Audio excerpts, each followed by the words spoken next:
Баршаларыңызға қайырлы кеш. Сіздерге қазір ECG кілтін қашықтықтан онлайн қалай алу керегін көрсететін боламын. Ең алдымен мишканың сол жақ батырмасын басып, создать дегенді басамыз, новый папка дегенді басып, осылай пустой папка ашып аламыз. Одан кейін Яндекс приложениесін ашамыз.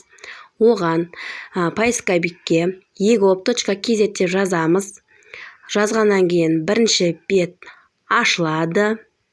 Бірінші беттің бірінші батырмасын басамыз. Қазақстан Республикасының деген осындай бізге egop бет ашылады. Астына қарай түсеміз. ECG-ны қашықтықтан алу деген батырманы басамыз.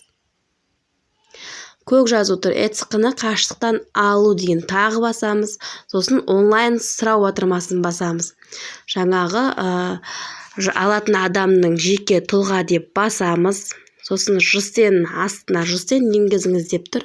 Соған жсн-ін алатын адамның жсн-ін енгіземіз. Сұраныс жіберу батырмасын басамыз. Одан кейін жеке куәлік немесе паспорт деп тұр. Жеке куәлікті басамыз.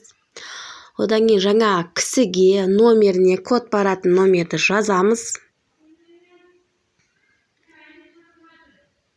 Код барады. Сол кісі кодты айту керек бізге.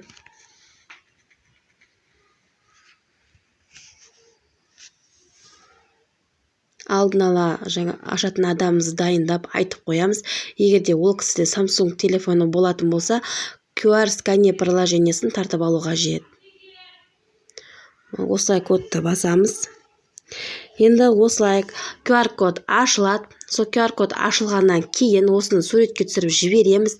Ол кісі сканерден өту керек, өстіп рұқсат беру керек бізге. Өстіп астында тұрған төрт пішті батырманы басамыз.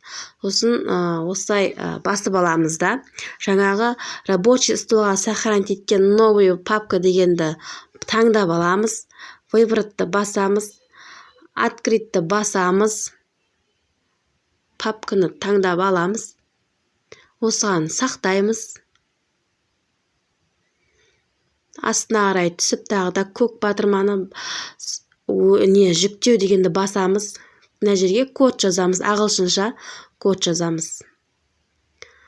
Мысалы, өзінің жылын қояма, сондай код жазамыз. Ұмытпау керек осы кодты. Аутоза деген сіздің атыңызға кіреді. RSA дегенмен подпис қояды. Көрдік, ашылды. Енді тексеріп аламыз. Новый папканың ішінде осындай міне екі ECG кілті тұрады.